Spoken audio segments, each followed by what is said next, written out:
Hello friends, welcome to my YouTube channel Haru and Thanu. വീട്ടിൽ പുതിയതായിട്ടുണ്ടായ പൂക്കളുടെയും ചെടികളുടെയും ഒക്കെ കുട്ടി കുട്ടി വിശേഷങ്ങളാണ് ഈ ഒരു വീഡിയോയിൽ നമ്മൾ കാണിക്കാനായിട്ട് പോകുന്നത്. ഇത് ഫിറ്റോണിയ. നമ്മൾ സാധാരണ നഴ്സറീസിലൊക്കെ പോകുമ്പം ധാരാളമായിട്ട് കാണുന്ന ഒരു ചെടിയാണ്. അമ്മു ആൻറ്റിയുടെ ഒരു ഗാർഡൻ വീഡിയോ നമ്മൾ അപ്ലോഡ് ചെയ്തിട്ടുണ്ടായിരുന്നു. അന്ന് നമ്മൾ അവിടെ ചെന്നപ്പോൾ കൊണ്ടുവന്ന ഒരു ചെടിയാണിത്. ഇതിൻ്റെ ഇലയൊക്കെ ഇങ്ങനെ ചെയ്യാൻ തുടങ്ങിയിട്ടുണ്ടായിരുന്നു, പക്ഷെ ഭാഗ്യത്തിന് ഇത് പിടിച്ച് കിട്ടി. അപ്പോൾ ഇതാണ് ഫിറ്റോണിയ. പിന്നെ നിങ്ങളായിട്ട് ഷെയർ ചെയ്യേണ്ട ഒരു കാര്യം എന്ന് പറയുന്നത്, ഞങ്ങളുടെ പാഷൻ ഫ്രൂട്ടിൽ ആദ്യമായിട്ട് പൂ ഇട്ടിട്ടുണ്ട്. ഇതിപ്പോൾ നമ്മൾ വീടിൻ്റെ ടെറസിലേക്കാണ് പടർത്തിയേക്കുന്നത്. അപ്പോൾ ഇലകളുടെ ഇടയ്ക്കിടയ്ക്ക് നല്ല ഭംഗിയുള്ള പൂക്കൾ കാണാൻ സാധിക്കും. പാഷൻ ഫ്രൂട്ട് നമ്മുടെ നാട്ടിൽ ഒട്ടുമിക്ക ആൾക്കാരുടെയും വീട്ടിൽ ഉണ്ടാകുന്നൊരു ചെടിയാണല്ലേ. എനിക്ക് പേഴ്സണലി വളരെയധികം ഇഷ്ടമുള്ളൊരു ചെടിയാണ് കേട്ടോ ഈ പാഷൻ ഫ്രൂട്ട്. ഇതിനെ പടരാനായിട്ട് നമ്മളൊരു മുട്ട് വെച്ച് കൊടുത്തിട്ടുണ്ട്. അപ്പോൾ അതിലേക്കാണ് ഈ പാഷൻ ഫ്രൂട്ടിൻ്റെ ചെടി വളരുന്നത്. വെജിറ്റബിൾ വേസ്റ്റ് കൊണ്ടുപോയി ഇടാറുണ്ട് ഇതിൻ്റെ കടക്കിൽ. പിന്നെ ധാരാളമായിട്ട് വെള്ളം ഒഴിച്ച് കൊടുക്കാറുണ്ട്, കാരണം ഇപ്പോൾ വേനൽക്കാലം ആയത് കാരണം വെള്ളം ഒഴിച്ച് കൊടുക്കാറുണ്ട്. പ്രത്യേകിച്ച് വേറെ വളങ്ങളൊന്നും ചേർത്ത് കൊടുക്കാറില്ല. ഇത് വാണ്ടറിങ് ജ്യൂസാണ്. നിലത്തും അതുപോലെ തന്നെ ഹാങ്ങിങ് ആയിട്ടും നമുക്ക് വച്ചു പിടിപ്പിക്കാവുന്ന ഒരു ചെടിയാണ്. ഇതിപ്പോൾ നിലത്ത് ഞങ്ങൾ വച്ചുപിടിപ്പിച്ചേക്കുന്ന ഒരു ചെടിയാണ്. അപ്പോൾ ഇടയ്ക്കൊക്കെ ഒന്ന് കട്ട് ചെയ്ത് കൊടുക്കണം. കുറേ നാളായി നമ്മൾ കട്ട് ചെയ്ത് കൊടുത്തിട്ട്.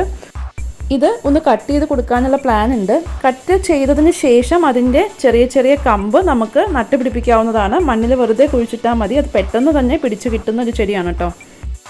ഇതിന് പ്രത്യേകിച്ച് യാതൊരു വളവും നമ്മൾ ചെയ്ത് കൊടുക്കാറില്ല. നനച്ച് കൊടുക്കാറുണ്ട് ഡെയിലി.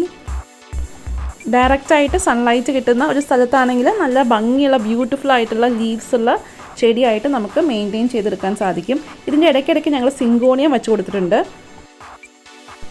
ഇതൊന്ന് നേരെ വച്ച് വെട്ടാനായിട്ട് നമ്മളൊരു കയറ് വെച്ച് കൊടുക്കുന്നുണ്ട്. എന്നിട്ട് അതിൻ്റെ പുറത്തേക്ക് നിൽക്കുന്നതൊക്കെ നമുക്ക് വെട്ടി മാറ്റാം. ഈ വെട്ടി മാറ്റുന്ന കമ്പുകളൊന്നും നമ്മൾ കളയുന്നില്ല, നമ്മൾ ഇത് പിന്നെ നടാൻ പോവുകയാണ്. അപ്പോൾ കുറേയേറെ സ്റ്റെം കട്ടിങ്സ് നമുക്ക് കിട്ടും. ഇതെല്ലാം നമുക്ക് പുതിയ ചെടിയായിട്ട് ഡെവലപ്പ് ചെയ്തെടുക്കാൻ സാധിക്കും. അതുപോലെ തന്നെ ഇടയ്ക്കിടയ്ക്ക് ഇൻസെക്ട് ബൈറ്റ്സ് ഉള്ള ഇലകളൊക്കെ ഉണ്ട്, അതൊക്കെ നമുക്ക് വെട്ടി മാറ്റാം. അപ്പോൾ നല്ല ഭംഗിയായിട്ട് ഈ ചെടി മെയിൻറ്റെയിൻ ചെയ്യാൻ സാധിക്കും. അതിൻ്റെ ഇടയ്ക്കുള്ള ചവറും ഒക്കെ മാറ്റി നല്ല ഭംഗിയായിട്ട് നമുക്ക് മെയിൻറ്റെയിൻ ചെയ്യാം.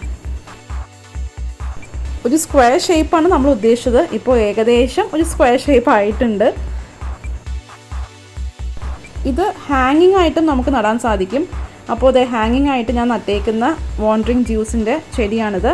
കണ്ടോ, ഇതുപോലെ ഒരു PVC പൈപ്പിലാണ് നമ്മളിത് നട്ടു കൊടുത്തേക്കുന്നത്.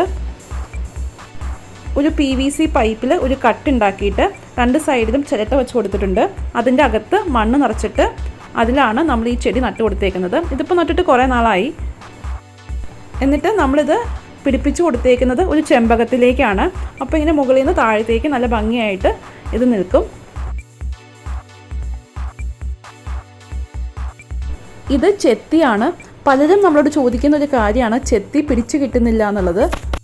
ചെത്തിയിൽ പൂവുണ്ടായതിന് ശേഷം കുറച്ചും കൂടി ഒന്ന് താഴത്തേക്ക് ഒന്ന് വെട്ടിയെടുത്തിട്ട് ഒരു ചട്ടിയിൽ ഇതുപോലെ നട്ട് കൊടുക്കുകയാണെങ്കിൽ എളുപ്പം ചെത്തി പിടിച്ച് കിട്ടും. അപ്പോൾ ഇങ്ങനെ ഒന്ന് ട്രൈ ചെയ്ത് നോക്കൂ കേട്ടോ, തീർച്ചയായിട്ടും ചെത്തി പിടിച്ച് കിട്ടും. എന്നിട്ട് ഡെയിലി വെള്ളം ഒഴിച്ച് കൊടുത്താൽ മതി. ഇതും അമ്മു ആൻറ്റിയുടെ അടുത്തുനിന്ന് കൊണ്ടുവന്ന ഒരു ചെടിയാണ്. അന്ന് അമ്മു ആൻറ്റിയുടെ വീഡിയോ കണ്ടവർക്കറിയാം, ആ ഒരു കാവിലുണ്ടായിരുന്ന ചെടിയാണ്. അതിൽ നിന്ന് അമ്മു ആൻറ്റി നമുക്ക് പറിച്ചു തന്നതാണ്. അപ്പോൾ അത് നമ്മളിവിടെ കൊണ്ടുവന്ന് നട്ടു. അപ്പോൾ നല്ല ഭംഗിയായിട്ട് നിൽക്കുന്നുണ്ട് കേട്ടോ. അതേ ചട്ടിയിൽ തന്നെ ഒരു ക്രോട്ടോണിൻ്റെ ചെടിയും വച്ച് പിടിപ്പിച്ചിട്ടുണ്ട്. ചട്ടി മാറ്റി കൊടുക്കണം. അപ്പോൾ രണ്ടും ഇപ്പോൾ ഒരേ ചട്ടിയിലാണ് നിൽക്കുന്നത്. അധികം കെയറൊന്നും ആവശ്യമില്ലാത്തൊരു ചെടിയാണ്. എളുപ്പം മെയിൻറ്റെയിൻ ചെയ്യാൻ സാധിക്കുന്നൊരു ചെടിയാണ് കേട്ടോ. ഈ ഒരു ചെടിയും വച്ച് പിടിപ്പിച്ചിട്ട് കുറച്ച് നാളായി. അധികം കെയറൊന്നും ആവശ്യമില്ലാത്ത ചെടിയാണ്. നല്ല ഭംഗിയുള്ള ഓറഞ്ച് പൂക്കൾ ഇതിലുണ്ടായിട്ടുണ്ട്. ഈ വീഡിയോ ഇഷ്ടമായെന്ന് പ്രതീക്ഷിക്കുന്നു. Please like, share, subscribe to my channel. Keep watching Haru and Thanu. By.